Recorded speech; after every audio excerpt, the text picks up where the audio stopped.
Bueno, vamos a continuar entonces con lo que es el ciclo hidrológico urbano. El agua cuando entra a una ciudad entra a cumplir distintos procesos, con los cuales es una fuente, ¿no?, de recursos que nos sirve para muchas cosas. La ciudad la tenemos que ver como un ente, como una entidad compleja en la cual se generan un montón de procesos que, digamos, permiten lo que es la vida urbana, que tiene que ver con la subsistencia de las personas, como también con su vida cotidiana, integrando todas las actividades que nosotros llevamos a cabo en ella. Educación, alimentación, salud, entretenimiento, vivienda, esparcimiento, etcétera, etcétera, etcétera. Trabajo, ¿no? Un montón de cosas. Entonces, en muchos de esos procesos, en todos los lugares en los cuales estamos nosotros, tenemos acceso a agua, sea, y es obligatorio también para cualquier lugar de trabajo, para cualquier habitación, para cualquier lugar en el cual esté o hayan personas, ¿no es cierto? Tengamos entonces acceso a agua tanto para beber o para otros procesos.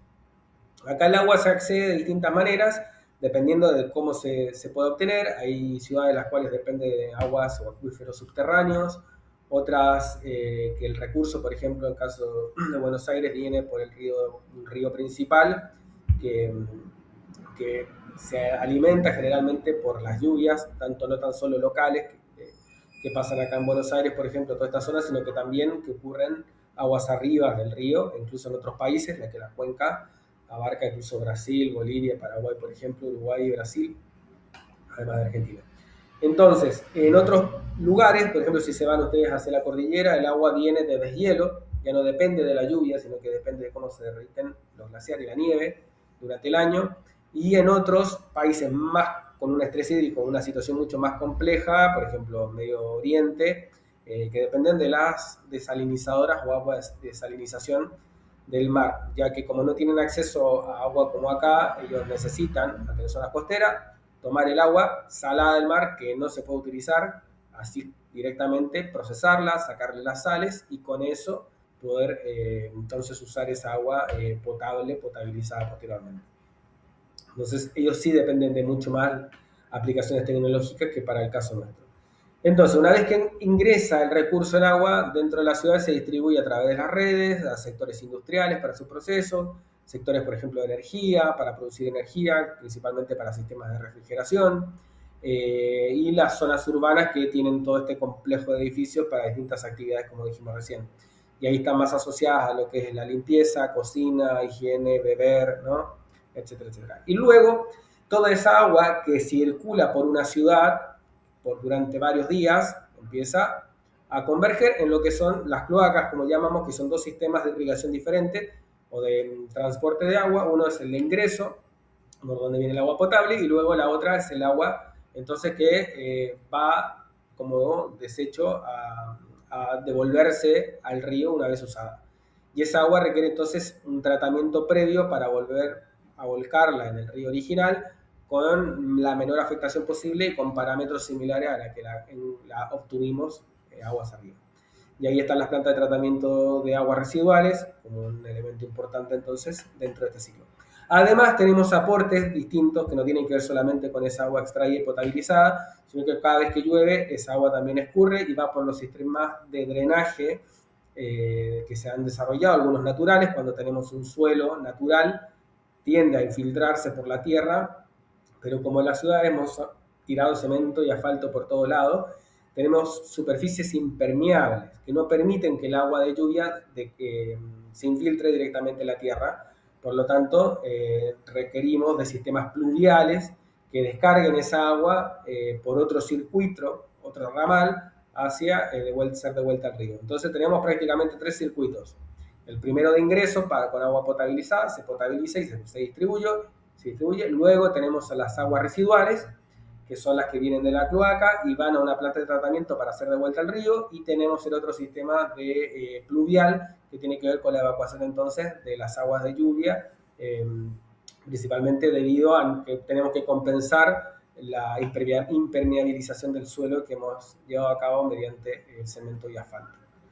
Entonces acá un esquema más o menos como para que se pueda visualizar. Están las ciudades, tenemos todas las plantas de potabilización, se extrae por ejemplo del río, se potabiliza, se almacena de manera temporal, algunas pasan a sistemas de energía, se le incorpora calor, en algunos casos, no en estas ciudades, pero en Europa sí se usan algunas plantas para calentar el agua y poder distribuirla, sobre todo cuando están susceptibles mucho de congelarse, por ejemplo el caso de Rusia.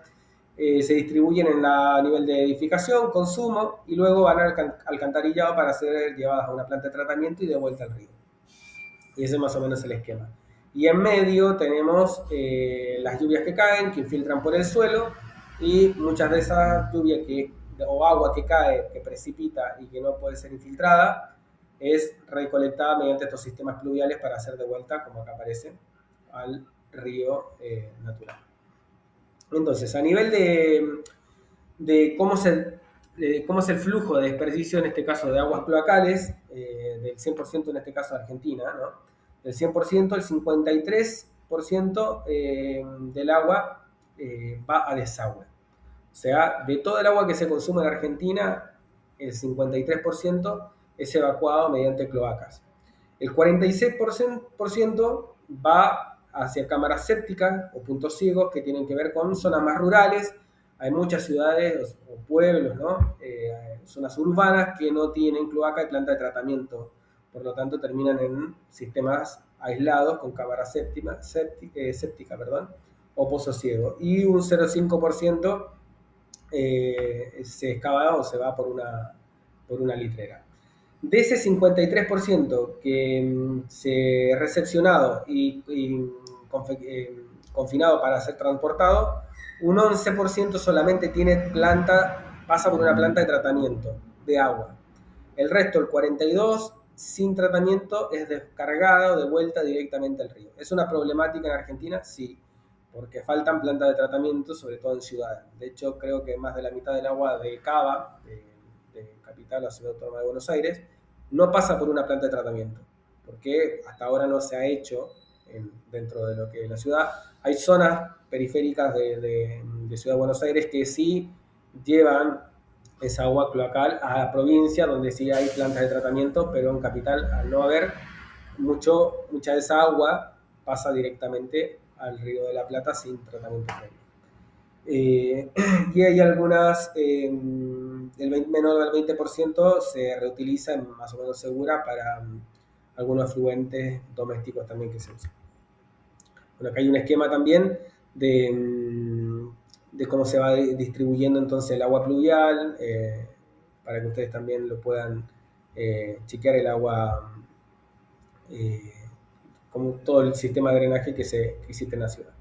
Después, a nivel general, ahora es solamente a modo de presentación para que lo vayan conociendo, lo vamos a profundizar en el módulo 3, cada una de estas, pero las tecnologías relacionadas entonces para sostenibles, para poder incorporar dentro de una ciudad un sistema urbano, vamos a tener los sistemas de reutilización de agua, por ejemplo, que lo que van a buscar es que podemos absorber o captar agua de lluvia, por ejemplo, o incluso agua que no sea, por ejemplo, agua que va directamente a la cloaca, agua de baño, ¿no?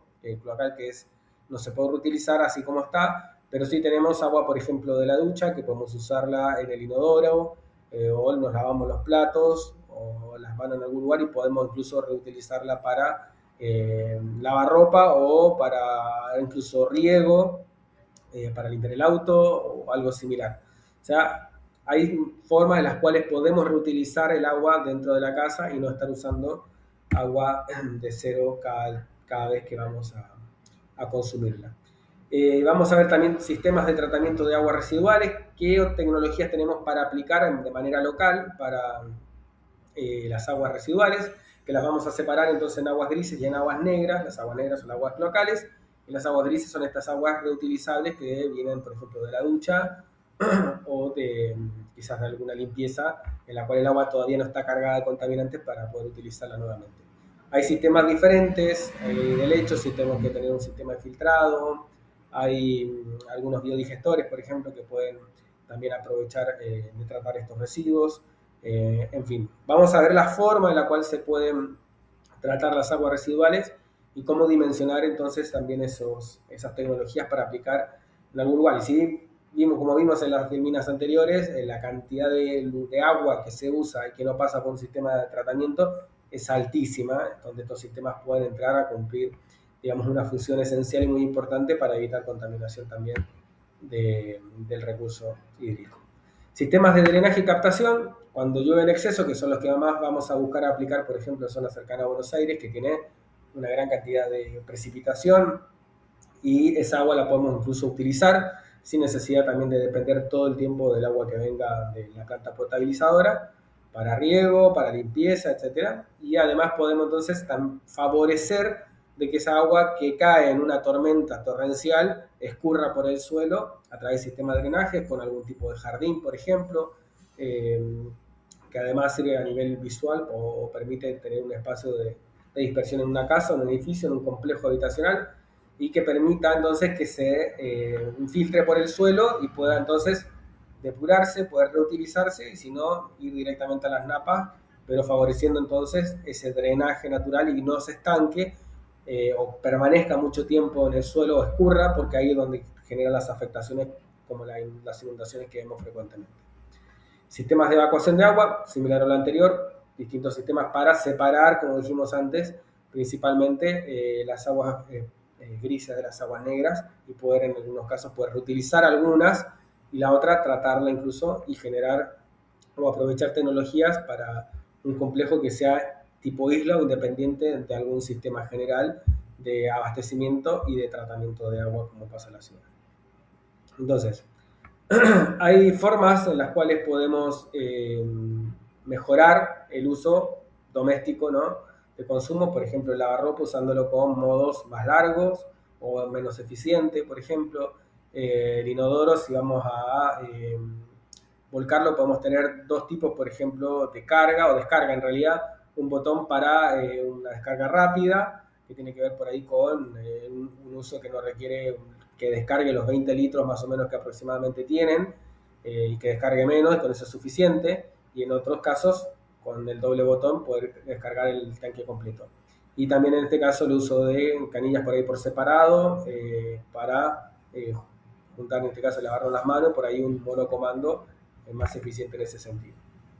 Y bueno, para estimar más o menos los sistemas de captación de agua, para que tengan datos con los cuales van a trabajar después, un coeficiente de captación a nivel de datos que descarguen de la web, que va a estar también en otro video acá de este módulo.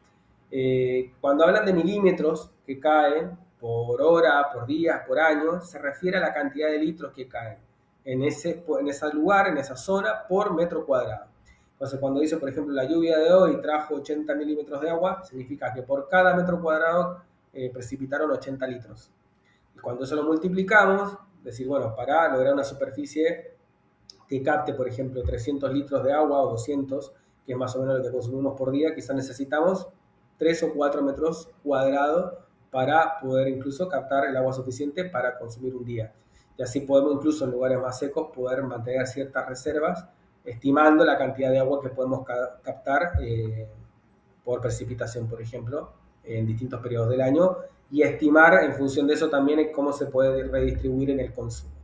Así que bueno, esto a modo general para que tengamos una idea de cómo es el ciclo del agua en las ciudades.